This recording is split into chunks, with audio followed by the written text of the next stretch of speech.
Howdy-ho, Lions fans. Welcome to the Detroit Lions podcast. This is episode 286. This is the official Detroit Lions podcast for Reddit. I am your no questions asked, dashing host, Chris. And with me are my good friends and co-hosts, Tony. What do we call you? The anchor, Ortiz. He's got the desk. He's got it down. Tony Ortiz, T.O., and, of course, Jeff Risen. How you guys doing today? Very good.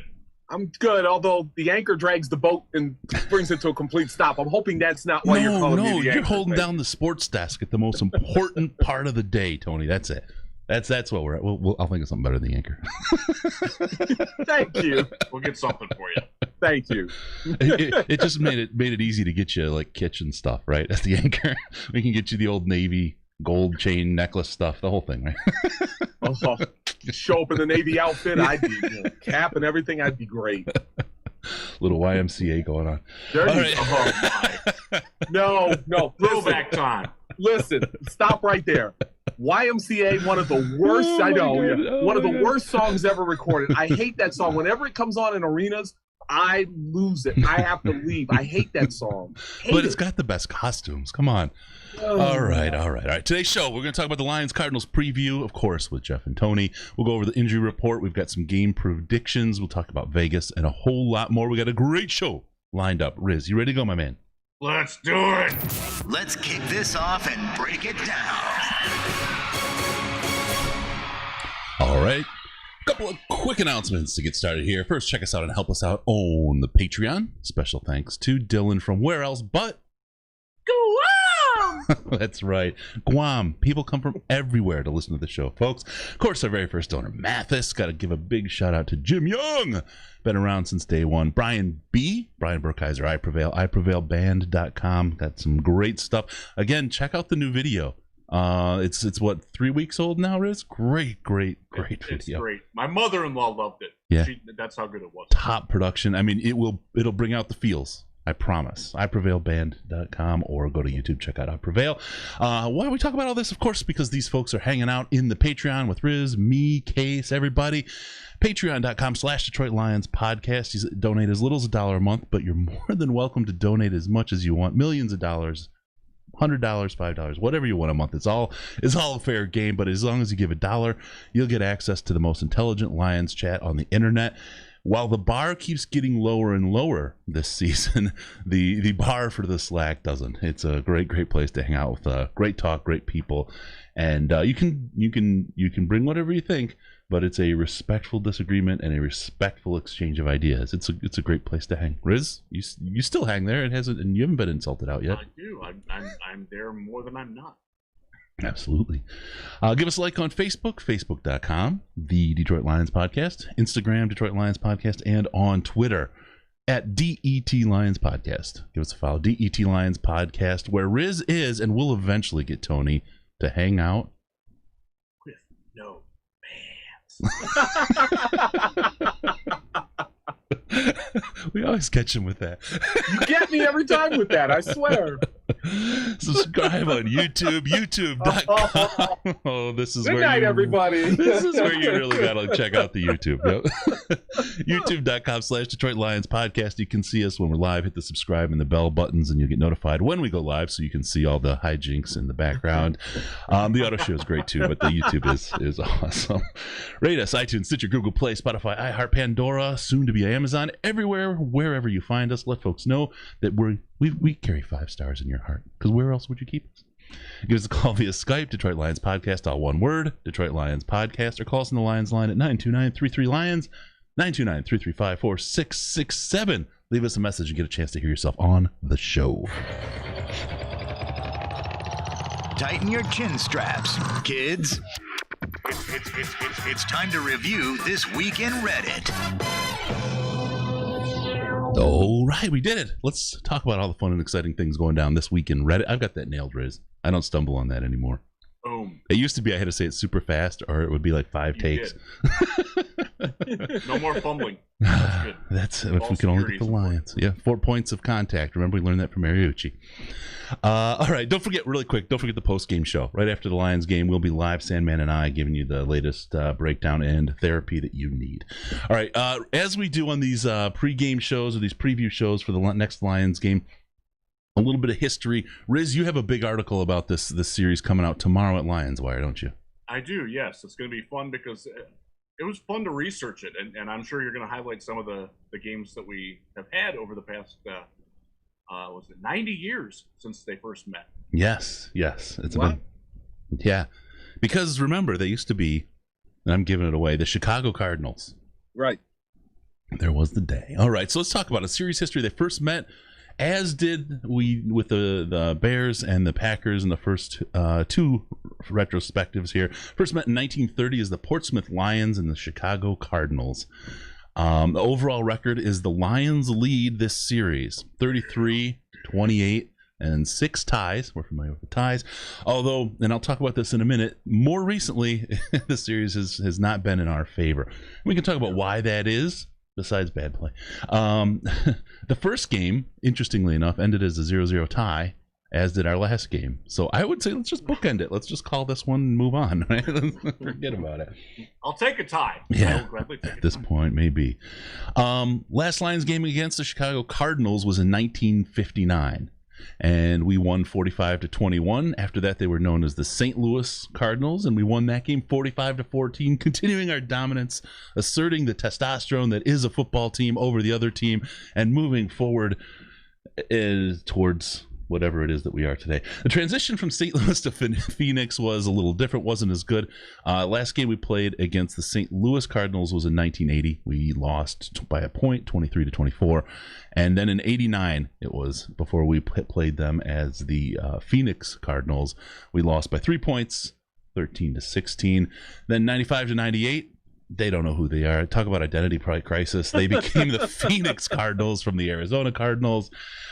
We lost 17-20, another 3-point game, and a 2-point game when they became the Arizona Cardinals in 15-17. We lost that. Stop moving. Jeez. Yeah, right. It's a moving target. It's hard to hit. That's what we're finding out. Since the change to Arizona, let's talk about that. That's the recent history, right? From 1998 was the first time we met them as the Arizona Cardinals. We are 5-12-1 against these guys. You know, when the one came, and it seems like we play in Arizona every damn year. Yes. This is going to be 11 out of the 18 meetings that we meet them in Arizona. It's crazy. I mean, I knew it felt like it, but when I looked that up, it was 11 out of 18. That's a significant portion. Anyone want to do the math on the percentage for me? Quick. That's a lot. More than 50. Yes. 5.5 out of 9. That's yeah. Extrapolate that out to 100. If you mathematicians. Yeah, About 60%. Yeah. Yeah. Yep. All right. And Riz, you had one we talked about before the game. You had a special little tidbit you share. One of my favorite Cardinals Lions memories was the glory day of Charles Rogers. He had his greatest game, probably the best day of his football life. Yep. In the 2003 opener. Scored 2 touchdowns from Joey Harrington, who threw 4 touchdown passes that day. Brilliant game. We were all super excited.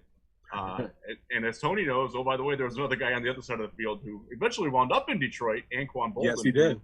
217 yards in his first game as a rookie.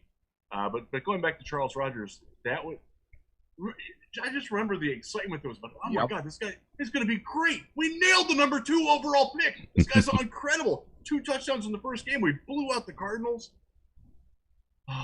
Then what happened? It winds up this game was Charles Rogers' high point as a Lion, but not the highest point of his life, right? Naughty. All right, you see what I did there. All right, make sure to check out the radio broadcast with Dan Miller and Lomas Brown. Their jokes are much better. They are much, much better. They're on the Lions Radio Network. Still wish T.O. was there. Tony, I'll tell you, you worked with Brandy and Dan for a while on the sidelines, right? Those were the best days. Those were, for me, the very, very best days of Lions radio. And when we started this podcast, we used to, and I don't mean to knock on Lomas, right? But Brandy and Dan together and you on the sidelines, that's the kind of like, for Detroiters specifically and for the Lions, it's kind of like Ernie Harwell doing the Tigers. And I really, really mean that. I'm not blowing smoke up your skirt. Told you I wasn't wearing pants. I really mean it. That was the best Lions radio broadcast ever in history. And I mean, I literally, you talk about somebody who listened. I worked in radio for a while in Detroit. In 1980, I started. It was the Billy Sims draft that just got me stoked about the Lions. I was a young guy. I used to sit with a 19-inch black and white TV, turn the volume down with my little brother, and we would do play-by-play and color on the games back then. Right, just calling it out. It was great times. So I consider myself a connoisseur of people who can call games, and you guys were spectacular. So thank you. I really, really wish you were still doing it, man. Thank you. Thank you. It was a lot of fun, and I loved working with those guys. They kind of beat up on me sometimes, but it was all in fun, and I really, it was a great team. I mean, Al Rosenberg was our producer. Mike Braddock was the statistician. Joe Abramson was the spotter. We all got along famously, and it was just a lot of fun to do. It didn't feel like a job, guys. It just felt like, hanging out with some people you really wanted to hang out with every week. Yeah, that's great. It definitely showed, and we've had all three of that troika on the show multiple times now. We're gonna have to do a reunion show. Maybe awesome. Tony, just thinking about this right now. I'm not putting you don't have to answer, right? Not putting you on the spot, but maybe we could try to put something together for the St. Jude show. Like get all three of you guys together again and just do a little hit real quick and do some reminiscing about some fun times that you guys had. Yeah, some of the great calls that Dan's the best. We are absolutely spoiled as Lions fans to have Dan Miller. Yeah, you know what? Dan is a great guy on the air, off the air. Miller is just the best. And I tell you what, if we all get together, if we all do this, I will tell the story about the time Dan, Jim, and I went to eat dinner at St. Elmo's in Indianapolis. And I will leave it. Oh. It didn't end at the Red Garter, did it? I've done St. Elmo's a couple of times, Theo. I know where you're going with that one. Yep. Put it this way, I had no clue. Oh no. No clue was coming. Oh no. No clue. And when I'll leave it at that. I had no clue it was coming. And it's one of the rare times I got in trouble at the station for an expense account, and I'll leave it at that. That'll do it. St. Elmo's will do that. Oh, right. God, yes. All right. I am going to do everything I can to put that together for the St. Jude podcast-a-thon. Awesome stuff. All right. Also on Fox if you want to watch it on TV. So that's our history lesson. Really quick before we get into it, I got to tell everybody about the CBD. And we'll get into the meat of this thing here. CBD.DetroitLionsPodcast.com. Check it out. Diamond CBD has their new line of Delta 8 stuff. I got some. They shipped it out. I tried it last night. And I got to tell you guys, I'm going to tell you exactly what they said to me when they sent it, because I want you to know this. This line stuck out from the email. These are strong, so I'd recommend only taking 2 gummies or 1 dropper of oil and not planning on doing much other than chilling afterwards. All right, now, again, these are legal in all 50 states. This isn't like get high weed, right? This is make your body feel better weed, get rid of pain, relax, fix your insomnia kind of stuff, right?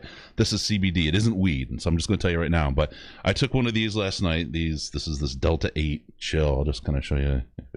Focus there. There you go. These little gummies, and they're little squares. And for you watching your carbs, like me, who's trying to thin, it's only 2 carbs for one.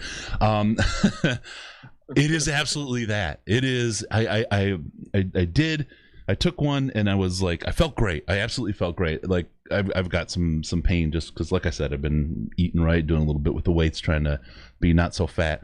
And I've been working on some cleaning some stuff out, and I had plans to get to work on it, and I didn't get out of my chair for like 4 hours. I just felt really, really super relaxed. I kind of wish I would have taken it and gone to sleep, because I know it would have been just an all-nighter of hard, good, regenerative sleep. But this stuff was very, very, very relaxing. Good idea if you don't have anything to do, you got some pain, you want to sit around. Good stuff. Check it out. It's their Delta 8. CBD.DetroitLionsPodcast.com. They have that. They have regular stuff that's not nearly as potent. This stuff, I mean, seriously, If you can see, it comes with on the top a focus. I gotta get my face behind it or something. It's got a warning label on the top saying, no heavy machinery and all that kind of stuff. So if you've got pain or insomnia, you want to recover from workouts, and you don't have anything else to do, the Delta 8. Otherwise, the other stuff is great. cbd.detroitlionspodcast.com. Okay, let's get going. We got the first thing we want to talk about is the December-mometer. We talked about it on the post-game show. We tweeted it a little bit.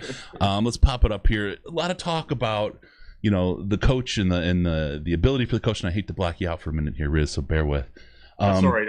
I always appreciate getting preempted by a clown picture of Matt. We've created this. We will update it every week after every game. It's really to talk about and kind of give you a visual indication of where we are. Remember, meaningful games in December was the edict last December from the Lions organization. Is that still a possibility? Absolutely it is. So we're not quite to the far right there where you see the Matt Patricia picture. We're just on the Matt Patricia clown picture right now. As you see over towards playoffs, you see the Michael Scott, I'm ready to get hurt again meme, and you see some other things along the way. But this will give you a visual of where we are on the coach's status and the team status right now. And like I said, we will update that as the season goes on. All right. You don't think we're further down to the right yet? Not yet. It's only 2 games. Like miracles happen kind of a thing, right? I'm really trying to keep this mathematical, kind of scientific. Our hearts may be different, but if I think about where the team is, I think if we're winless in the bye week, which is very, very possible, we're going to be really, really close. But when I do the math on it, when I look at this, I really think November 1st is going to be the catalyst point for mathematically. It's pretty much over. It would take an absolute miracle to go from there, and I think the organization will make the move at that point. And I think then they can start really making their plans for next year. I hope we don't have to. I absolutely hope we don't have to. Right? It's not a massive love for the coach or whatever, but I fear that much change again in the organization and what it's going to do to some of the players' careers. Matthew Stafford, where he winds up, it's always a question mark when something like this happens. And I'm not anxious to go through that. I'm really would be happy if we found success. I am with you on that, Chris. I have seen enough rebuilds going through, covering the Browns and the Lions. It's very difficult, especially with the system that Matt Patricia and Bob Quinn have, where so many players have so much more value to them than they would to any other team. And that's basically the entire defense right now. This defense is built around guys, Trey Flowers, Jamie Collins, Tracy Walker, Amani Oruwariye and Jeff Okudah, hopefully picking up shortly, who have more value in what they do to a defense like the Lions run than what they would anywhere else. And you're going to be stuck with those guys, in some cases, for multiple years. I said it the other day when I was on the radio on 96.1 in Grand Rapids, and I absolutely mean it. The year after Quinn and Patricia, especially if it's next year, will be worse than the last year of them. I guarantee that. Just because you cannot can't turn be the worse if you don't win any. Right. So that comes from somebody who has been through a hell of a lot of rebuilds in a lot of different organizations. You can't have that constant churn, especially when you've had the little just sliver of stability that we've had here, and trying to build around one specific plan. And it's a very specific plan. And if you're not following that specific plan anymore, it's going to be terrible the year after. If you want to go through 2 years of misery, keep rooting for Patricia and Quinn to lose. Now, they might do that anyways, and it might be for the better in the long run. But just in the short term, man, it's depressing to think what's going to happen if they install a 4-3 front, straight 4-3, a Jim Schwartz style 4-3, a Jim Johnson style 4-3 with this personnel on defense. They're going to be hella bad in 2021. Yeah. Now, let me ask you about the corners, because you picked out, or maybe let me ask Tony about the corners in Oruwariye and Jeff Okudah. Are they really so focused that they can only play in a Patricia defense, or do they have the range, do we think, that they could translate to another one? I think a guy like Okudah has the range to play in a different defense. I think Oruwariye can play in a different defense. But then you look at a guy, Desmond Trufant can do it. But again, look at his age. He is an older guy. And then you look at Tracy Walker. You look at Will Harris. and obviously we're going to talk about the safeties at some point, I know, Jeff, but you look at those guys, I don't know if they could transition into another defense and be successful. So to me, Jeff's right. The worst year is going to be the year after, when you start taking those pieces, when whoever the new coach and new GM come in, if there is a new coach and GM, when they start taking those pieces apart and start putting together other pieces, it's going to be a long transition. Jeff, you're not arguing at all, right? He speaks the truth, man. I hate to say it, but I mean, you just can't look at, like, Danny Shelton is a great example, and I followed his career a lot since he was drafted with the Browns in the first round. He's a very good player in a specific role. That happens to be in the Matt Patricia defense. Now, he's not off to a great start, but I think he's going to pick it up. I am actually pretty confident that he will pick it up, that he's going to figure out ways to get better. And hopefully the guys around him will too. But if you put him in, let's say you're asking him to be the Aaron Donald or Ndamukong Suh or Gerald McCoy, that type of role, it ain't gonna work, folks. No. Even the attacking nose tackle, a guy like a DJ Reader or Andrew Billings or Javon Hargrave, a guy that I really liked, who's unfortunately on injured reserve for Philadelphia right now, but had some major years with Pittsburgh. That just doesn't. That's not what Shelton does. He's very limited to what he's good, where he thrives at. And there's several guys in this defense that are like that. And there are some guys who just don't thrive at anything. Will Harris being chief among them. But that's a different bridge to jump off. Well, and Will Harris has taken a lot of heat from fans, and deservedly so. Tony, do you have any explanation as to why we're seeing so much Will Harris versus Tracy Walker? He's a guy that seems to fit in what Corey Undlin is trying to do. Now, look, if you watched the game last week, guys, you saw that in the second half, they did go away from Will Harris a little bit and started going more with Tracy Walker. But when you looked at the overall total snaps, Will Harris ended up playing more snaps by a little than Tracy Walker. And when you looked at their performances, it was wildly different. Harris was not very good against the Packers. The end of that first half was Tracy Walker was okay. Yeah, Walker gave up a touchdown, but by and large, he was still much more effective in coverage. Yep. And let's talk a little bit about Matthew Stafford, right? What we've seen from him is not the Matthew Stafford we're used to. Is this a case of him shaking off rust, Tony, or do we think this might be something that could be endemic and what we see from the future? I think it's shaking off rust. Jeff, you can disagree or agree. I think he's shaking off rust. I think it's a guy. You're looking at a guy who hasn't played didn't play the final 8 games last season, didn't have a preseason to basically get warmed up and get ready. So he's shaking off a little bit of the rust. The interception that was the pick 6 in Green Bay, that wasn't his fault.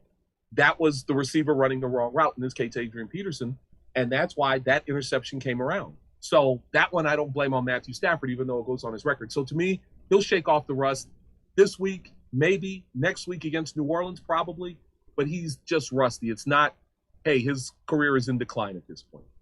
Yeah, I wouldn't throw in the towel yet. Has he played as well as we need him to? No. Has he not been the 2019 version? No, he's not. But at the same time, he's not. It's not like he's Kirk Cousins out there throwing a 15.6, quarterback rating, and chucking interceptions left and right.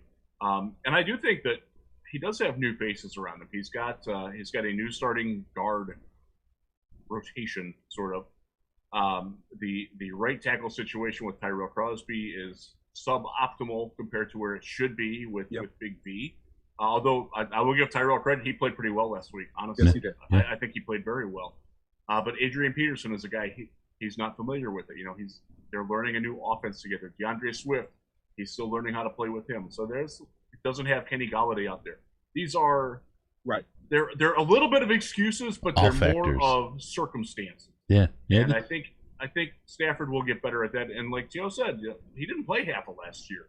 He is coming off a back injury. He did get hit where his back got torqued last week too. And I think after that he didn't play as well either. Whether that was physical or subconscious, I don't know. I'm certainly not in Matthew Stafford's head. I'm not going to pretend to be.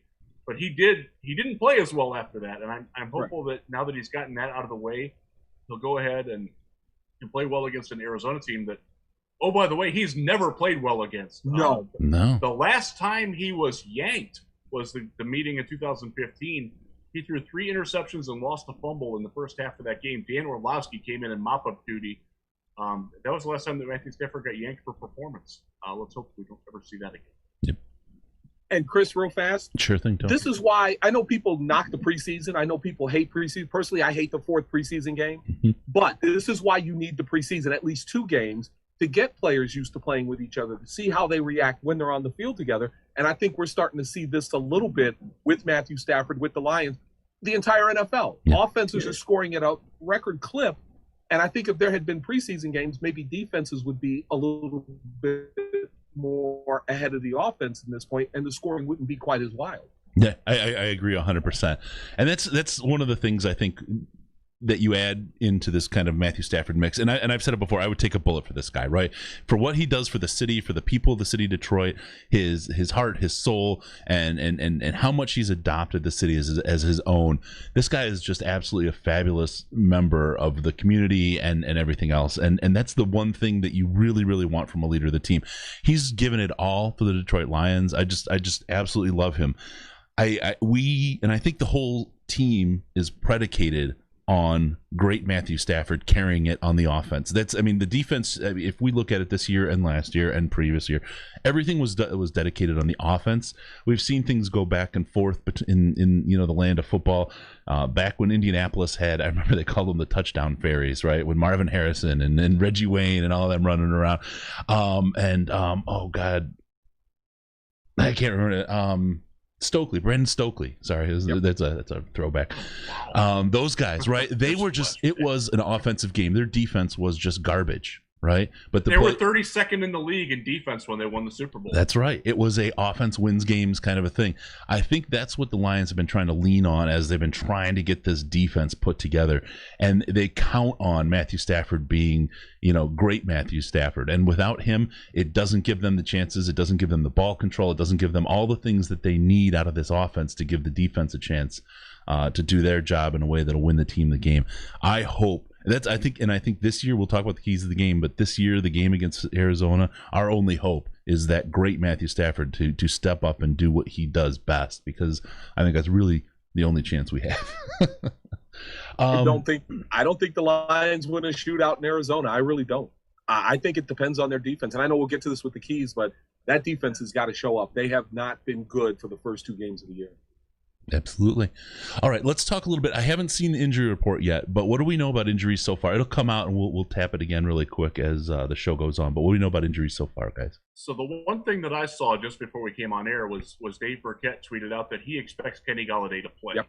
And that is a big boon for the Detroit offense. They're going to need him. Arizona's defense is better than it has been, but they still don't have great corners. And Kenny is a problem for them. When he's in, I think it personally will make TJ Hawkinson that much more effective. We saw what Hawk did last year. So having a Kenny Golladay out there to impact their defense is huge, and I think it's going to be great to get 19 back into the lineup. Sure. Did we hear the Big V's coming back this week, possibly? He was working off on the side during practices Wednesday and Thursday. Not 100% sure yet if he's going to play or not.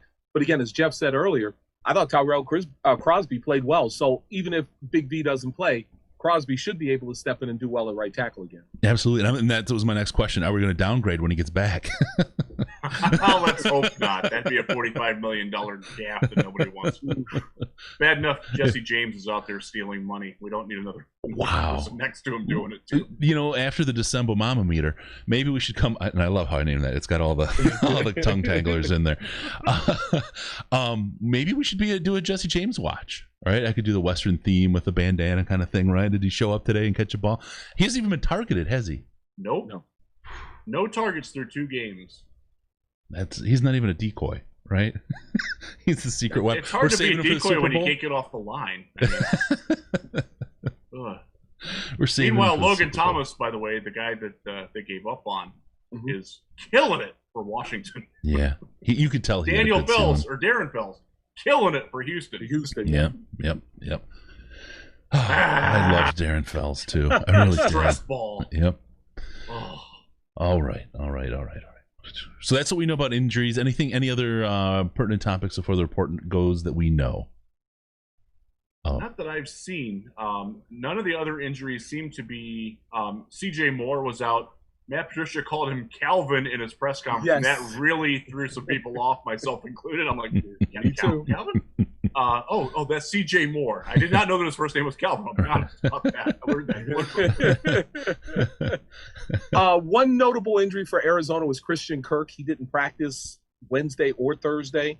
So, but again, look, when you have DeAndre Hopkins and Larry Fitzgerald out there, Christian Kirk is a nice luxury to have, but that bears watching because that might affect how Cliff Kingsbury calls that air raid offense and maybe how many people who's out there for Arizona at the wide receiver spot. So that more time for my guy Andy Isabella. Who Yes. Chris knows well yes. from Senior Bowl. Andy Watch was high. He had a great day, and then for the rest of the week he went and he turtled on us. He was all gone. And I do want to just really quick shout out Jonah Jackson again for how great he's looked as a rookie. Him next to Ragnow. I mean, gosh, they've been fantastic. Yes, they have. Wow. And so I also in light of that, I got to give huge credit to Hank Fraley.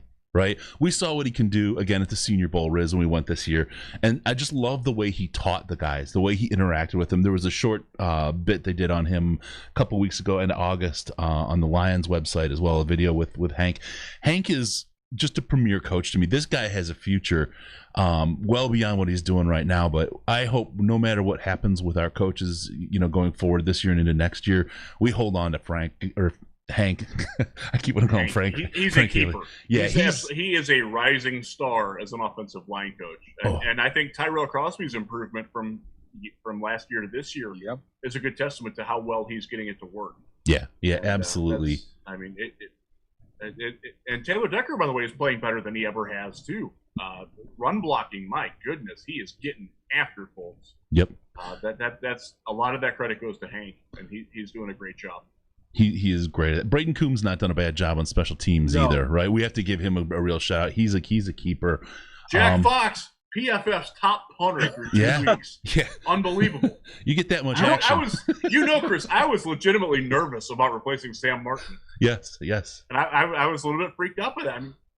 I understand why Sam had to go, and Tony's going to acknowledge that very, very readily. But he was a good player. Yeah, good guy. He needed to go, but he was a good player. It was going to be tough to replace him so far. Man, Fox is knocking it out of the park. The funny thing about it, baby. Yeah, look. The funny thing about it to me is when you're on Twitter watching, you're looking on Twitter and you're watching the Packers game and you're thinking, well, it can't get any worse. And all of a sudden you see people saying Jack Fox for MVP. You're punting well when people are putting you in the MVP conversation. The punter. Yeah. Well, and you're not playing well, but your punter's playing well. And it's funny because we've got a punter on the practice squad. And it's like, ooh, are they not confident in Fox? Is that what this is all about? But we are stacked at punter, evidently. That's the situation. We definitely need depth at this position because it's one of our most heavily used, I guess, is where we're at. So there we go. Yeah, Fox is looking good. We don't still have the long snapper. Steve Wortel isn't on the practice squad, is he, or is he? I think he is. Yeah. Wow. I think Wortel's on the practice squad. Good for him. Yeah. I like the Still new can't rules. knock my guy Don Muehlbach out though. No. Don quietly did not have a great year last year. I think he's rebounded pretty nice this year. Yeah. I do too. Eventually he's going to go. Go ahead. Eventually he's going to retire. I don't know when, but eventually this guy's going to retire, right? He can't. He is a human being. Allegedly. I've never heard him talk. I've been in Allen Park probably 100 times over the last 4 or 5 years. I've never once heard him speak. That is such a good point. It's funny because when you're roaming up and down the sidelines, you get to know people and you get to bump into people. That was my number one. Hey, I need to talk to you. I just need to talk to somebody to know they're alive. That would be Don Muehlbach. He was the guy who was great to bounce off of. He's a terrific guy. One of the nicest people you ever want to meet. Met his family. Great guy. Since we love all the Transformers names for lions, would he be Ripper Snapper?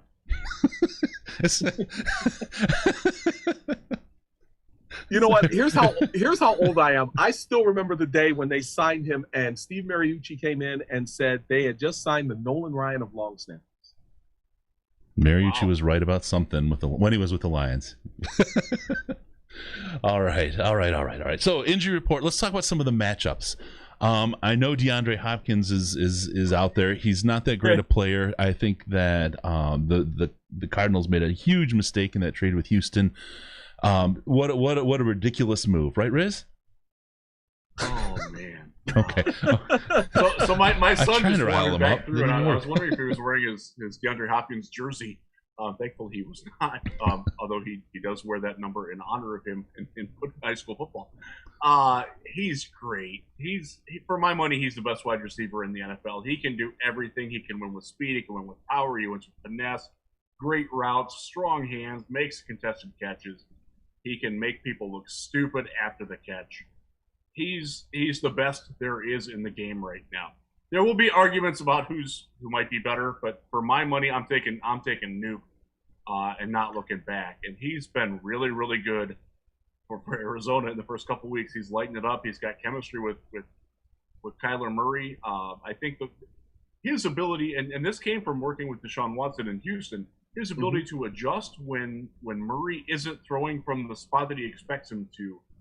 That's an underrated attribute for wide receivers. If you've ever watched guys who went from playing with pocket passers to guys who run around a lot, it's a real adjustment to learn, the throw's not going to be coming from here. It's going to be coming from, 15 degrees more to the left or something. That's an adjustment, and it's like completely unfazing to Hopkins. He's unbelievable. Really, really good receiver. And Jeff, the scary thing is if you concentrate all your efforts on Hopkins, there's the Hall of Famer Larry Fitzgerald on the other side who can burn you equally as well. He's still getting it done. I know. It's crazy. He's so old. He's already wearing his Hall of Fame jacket on the field while he's playing, right? He's got the yellow jacket as he's running down the field. This guy is timeless. Impossible. It is impossible to dislike Larry Fitzgerald. Yeah. Even if you're a fan of their right. I don't know.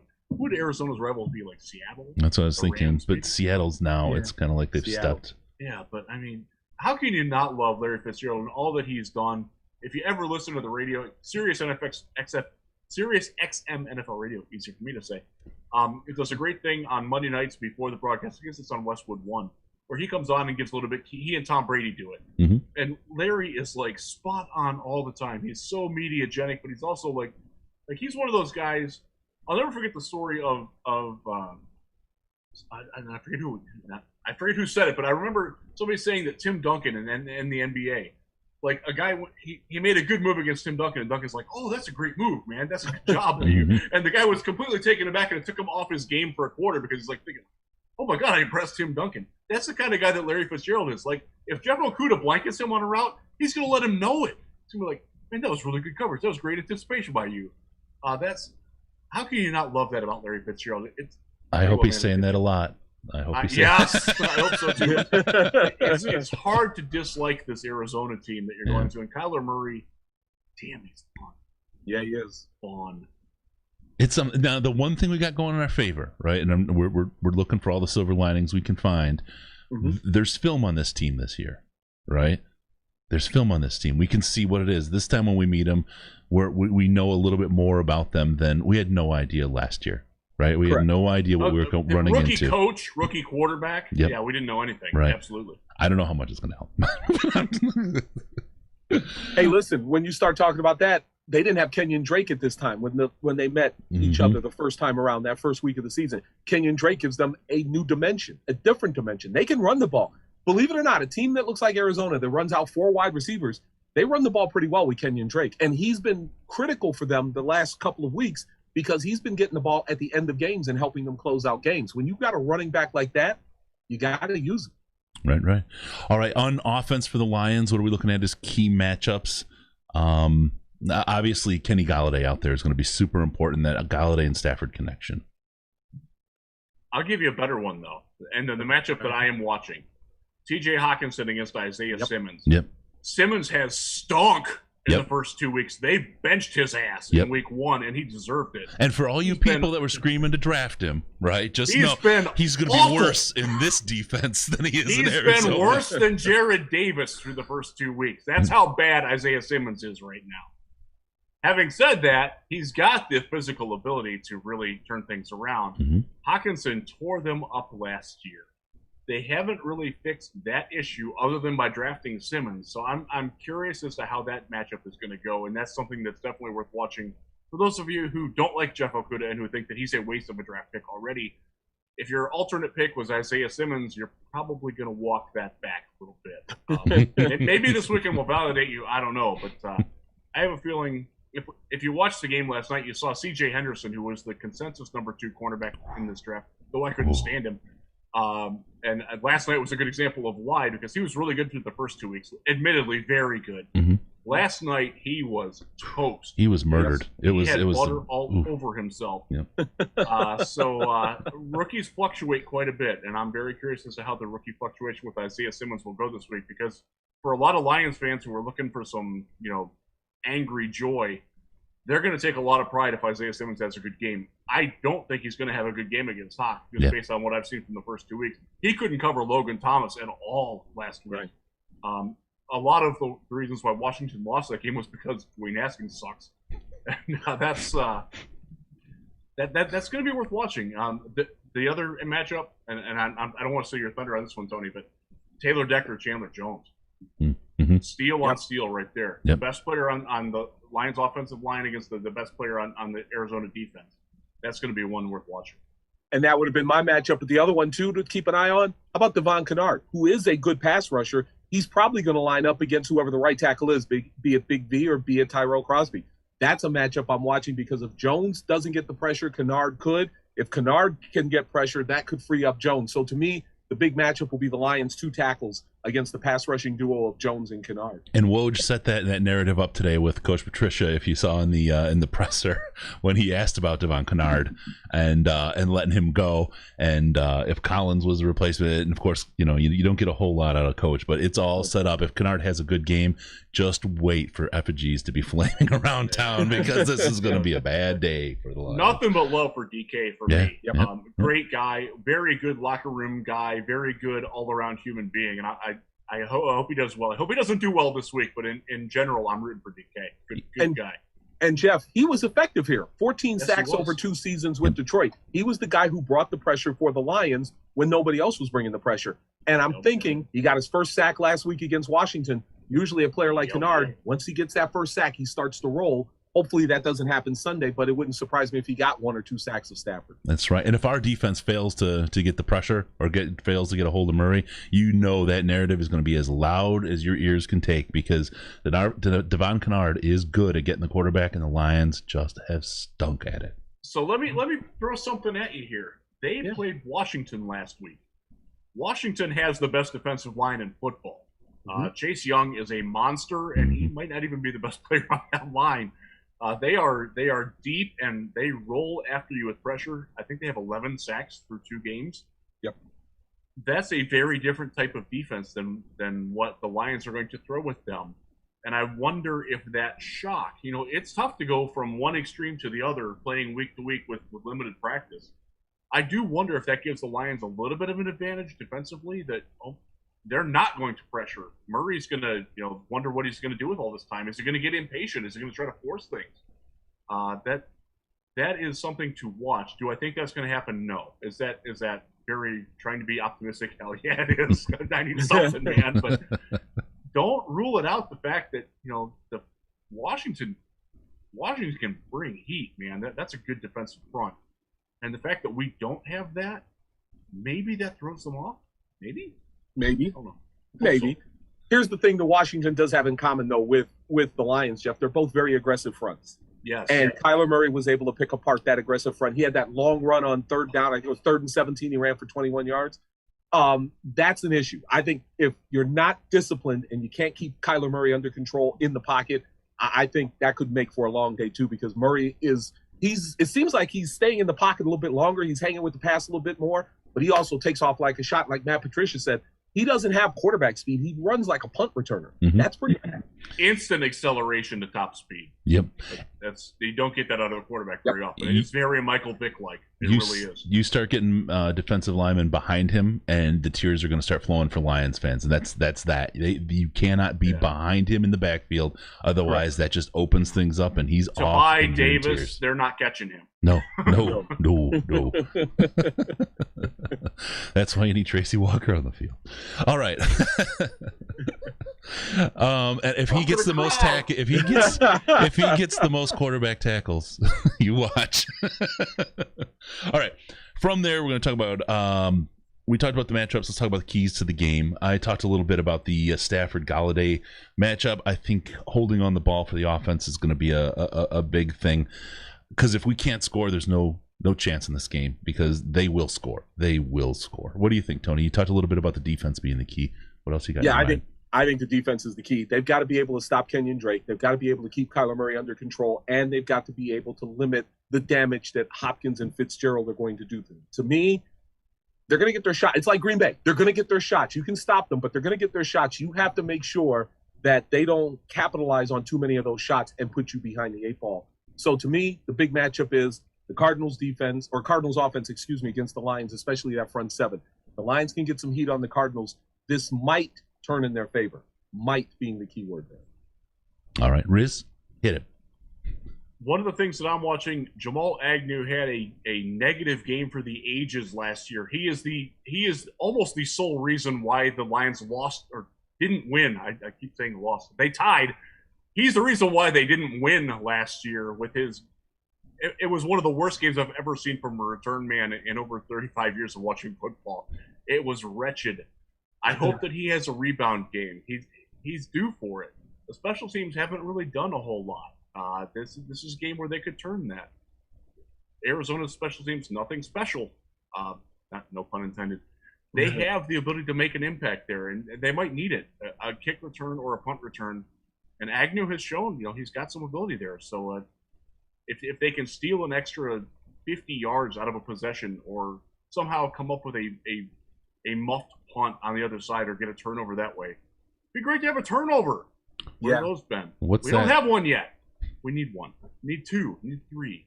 The ability to take advantage of offensive mistakes is something that this defense has not done yet. And Aaron Rodgers did make some mistakes. In the first week, we saw Mitchell Trubisky make some mistakes. Tracy Walker dropped the easy pick 6. A couple of other opportunities were there and gone. They've got to take advantage of those opportunities when they're presented. Can you imagine how Lions fans would react if Jeff Okudah's first interception was this week? Pick 6, yeah, guarding Larry Fitzgerald. Even just intercepting, but you can make it better. You can always add icing on top of the cake. There is.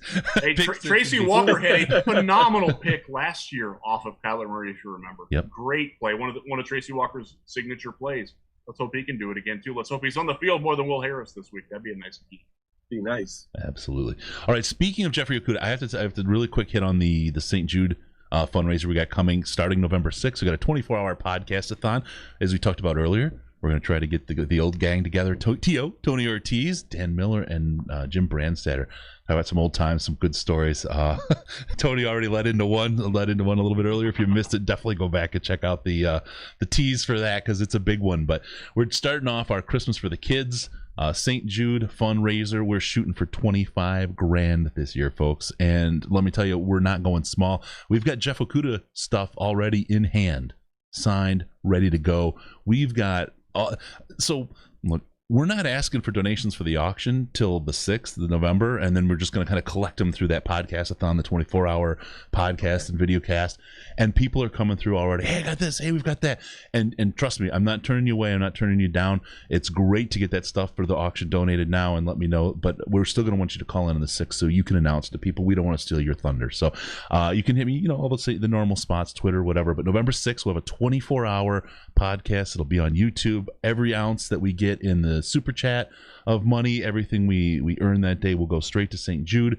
We'll be taking in all the big donations from everybody to get set for the auction that'll kick off the Monday afterward, and that will go through Christmas. So if you're maybe we'll end it just before Christmas so you can get your Christmas gifts around and maybe get some great merch for the people you love, and we'll do it that way. But big stuff going on. 24-hour podcast-a-thon. Christmas is for the kids, raising money for kids with cancer.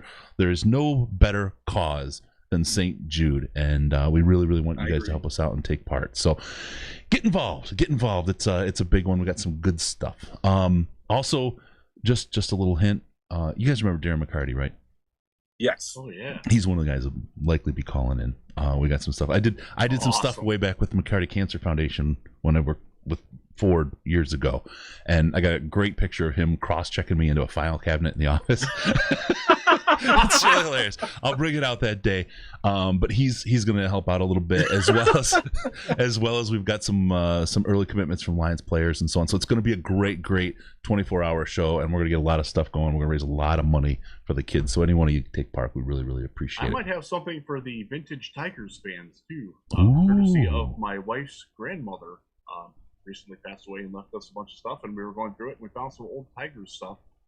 We're not really baseball fans, so it probably has more value to someone else than it does sitting in my closet right now. Well, keep your eyes open, because we just got a Kirk Cousins things coming in there, Riz. Ooh. I know you're a big Cousins fan. I am. West Michigan represent, right? 616, baby. All right, let's get in Vegas. Where's Vegas at on this game, this Lions Cardinals game, Riz? You're always the one that's plugged in. I think we saw 5.5 to 6.5, depending on what book you're at. Obviously, take the higher number if you want it. The over-under is the more appealing thing to me, and I posted this in the Slack. If you can find a place that will give you a teaser on if Arizona can cover the over on their own, it might be worth the little investment on that. Yeah. Because that's probably going to be a pretty steep payout, and they have the ability to make that. Yeah, absolutely. And if Stafford shows up, which he is due, he's now had his 2 preseason games. This is where we would expect him to show up against this defense as well. I just feel like you're going to push the over on this pretty. They got some holes, man. Yep. Yeah, they do. They can be scored upon. If you watched last week, and it worked out great this week. Arizona and Washington playing, and Washington is in Cleveland this week, and Arizona's playing the Lions, so it was like easy research for me. Their defense is not great. Their Chandler Jones is really good, and Buda Baker is really good. The rest of their defense they're okay. They're not much better than the Lions, if at all. That they tend to be schemed a little bit better, but talent-wise, they're not. Right. There is opportunities for this Lions team to score some points this week, so I would lean pretty heavily on the over on this game. Yep, I'm in the same boat. So you know what's going to happen, right? When I put my money down, 14-12. It's the first game at Portsmouth against the Chicago Cardinals, 0-0 tie. 0-0. What do you think? Okay, so we got a question in the chat from Joe B. Joe B's here. He's a pretty good guy. I'll pull his out for Tony. What's your theory on Stafford selling his home? Do you think he's trying to check out, or do you think there's less to it than that? Less to it than that. I think this is just simply a case. His family is growing. You've got kids, and as we all know, guys, kids, pools, places to get in trouble. I just think private lakes in the backyard. Exactly. I think this is a bit of a downgrade. I don't think he's trying to get out of town. I just think he's downgrading, getting a smaller house or getting a different house because of the kids that he has around. That's the one story when I first heard about it. It's like, this is a little overblown. Yeah.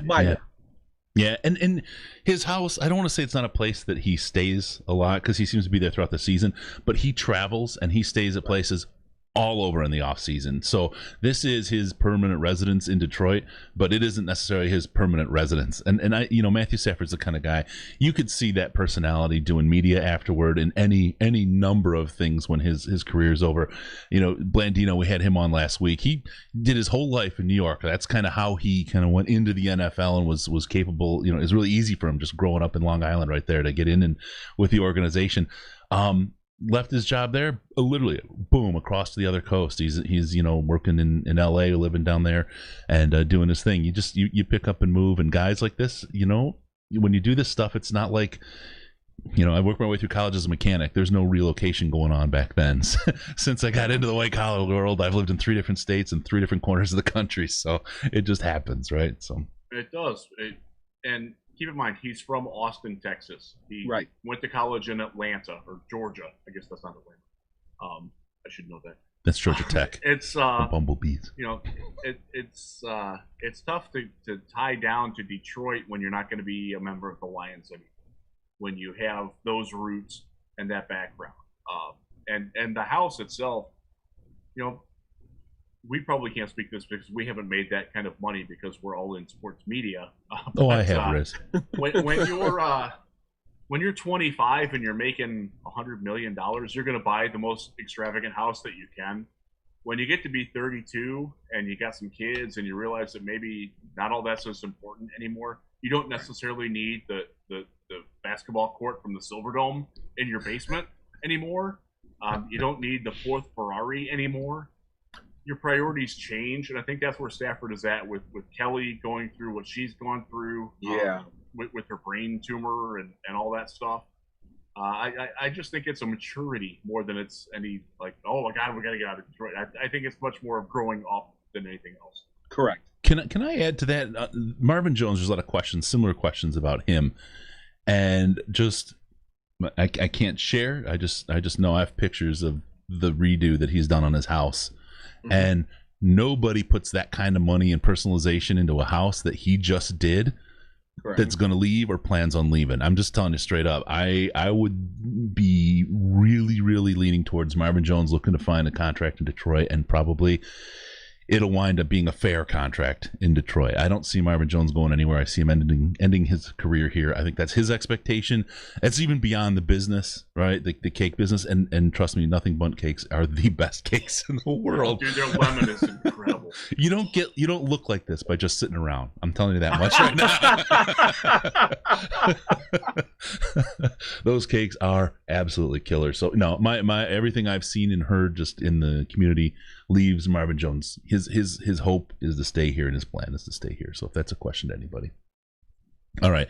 From there, let's get to the last piece here. It's prediction time. Final outcome. Actually, before we get to do that, let me do one last read. Sorry, I got to get these out of the way. If you guys want to do any of your shopping for Lions gear, Red Wings gear, Pistons gear, Tigers gear, Michigan State, they're playing. They're going to play.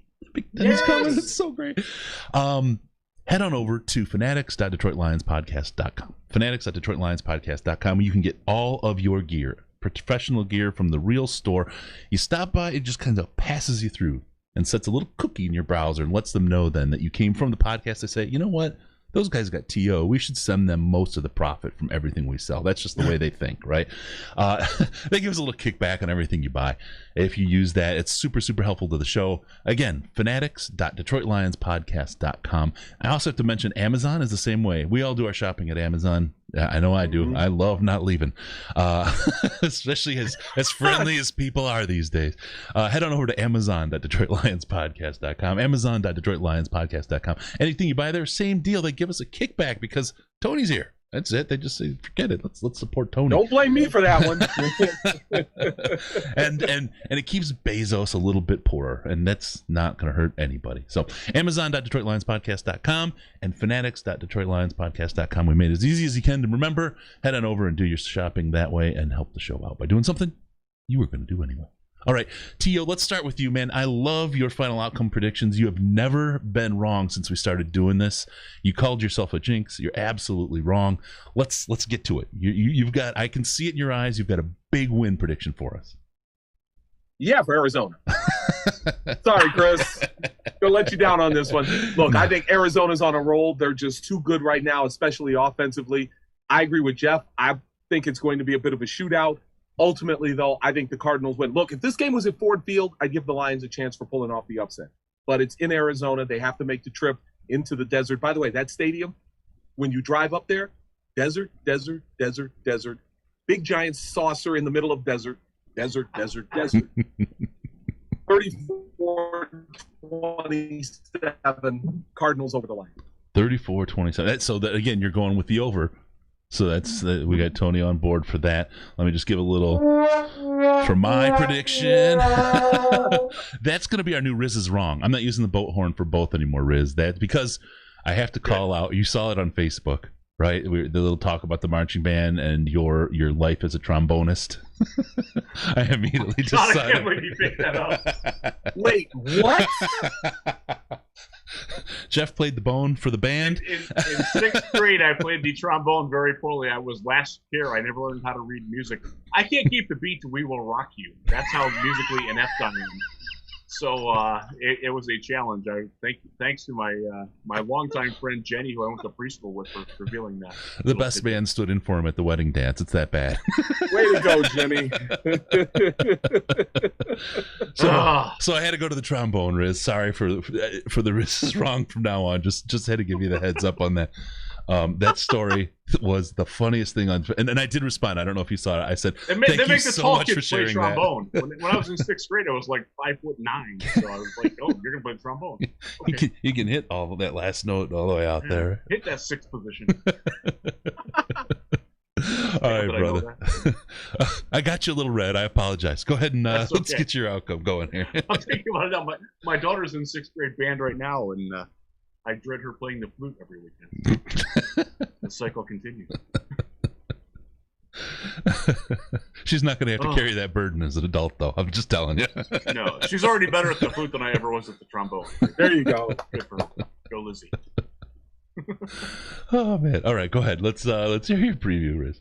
All right, I will read it straight from my Real GM Football meteorology prediction, where I went 14-2 last week, by the way. So I said, significantly worse Cardinals teams than this one have beaten significantly better Lions teams than this year's lifeless vintage. Detroit's non-existent defensive scheme will be lucky to stop Kyler Murray, DeAndre Hopkins, and the Cardinals offense from scoring on every drive. The Cardinals are a no-brainer Survivor fantasy pick this week.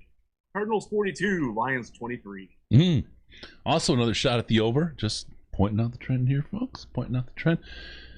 I do pick the Lions to lose this week. Wow. Yeah. My brain has far surpassed my heart at this point. It's I've had the opposite of a Grinch moment. It's 3.5 times smaller than it was when we started the season. I do pick the Lions at some point in the next 2 weeks to surprise. I feel like New Orleans is a little bit more after last week's game. This last game we saw them play. I feel like they could be a little bit vulnerable. We'll see. I mean, that was just one game. If Drew Brees can't throw down the field, he's not beating the Lions. Right. And he can't throw down the field through the first 2 weeks. Right.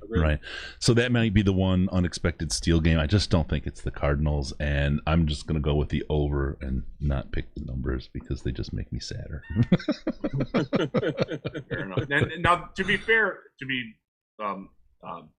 full disclosure, I thought the Cardinals were going to be a surprise playoff team this year, and this was one of the first games. This was like one of the easiest games in the preseason when you go through the schedule game.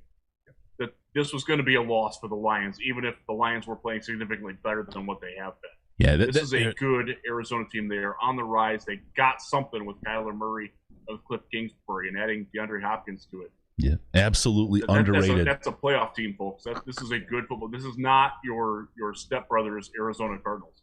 Criminally underrated. Absolutely, team. Yep. All right, with that, do not miss T.O. Tony Ortiz. He's got the morning desk. He's the anchor, but we'll get a different name for him. WWJ 97.1. Tony, as always, love you. Thanks so much for joining us. Riz, as always, you are Superman. Thank you for joining us as well. What a star-studded cast. I am honored to be in the presence of such greatness. From there, we're going to call the show a close. Thank you, everybody. Remember, we need your involvement. Use the comments and subreddit to give us your feedback. Love that. And also hit the 5-star ratings when you give us the review on the iTunes and all the other places. Don't forget about us on Patreon. Patreon.com/Detroit Lions Podcast. Patreon.com/Detroit Lions Podcast. As little as $1 a month gets you in the most intelligent Lions chat on the internet. And you can always give more. We appreciate when you do. That funds the show greatly. Check us out on Facebook. Facebook.com/The Detroit Lions Podcast. Instagram, Detroit Lions Podcast. And on the Twitter machine at DET Lions Podcast. DET Lions Podcast. We got Riz. We're going to get Tony this way. How is it, Riz? How do we live our life? What's the lifestyle? With no pawns. That's right. The happier we are, the farther our pants are away. Give us a call on Skype, Detroit Lions Podcast. All one word, Detroit Lions Podcast. No. Not a phrase. No. Call us at the Lions line, 929-33-LIONS, 929-335-4667. Tony's actually checking his zippers up. He's scared now. And he's wearing athletic shorts. No panning down, Tony. Be sure to go to DetroitLionsPodcast.com, subscribe to the podcast so we show up in your little box automatically. Thank you for tuning in. We're going to see you next time on the Detroit Lions Podcast. Remember, and this is someone, I forget who, if you guys can remember, he used to sign off like this in Detroit all the time. We're not here for a long time, but we're here for a good time. Be good to each other. Remember, no pants, no toasters, no hot tubs, no problems, baby, because we're your Detroit Lions and Reddit connection.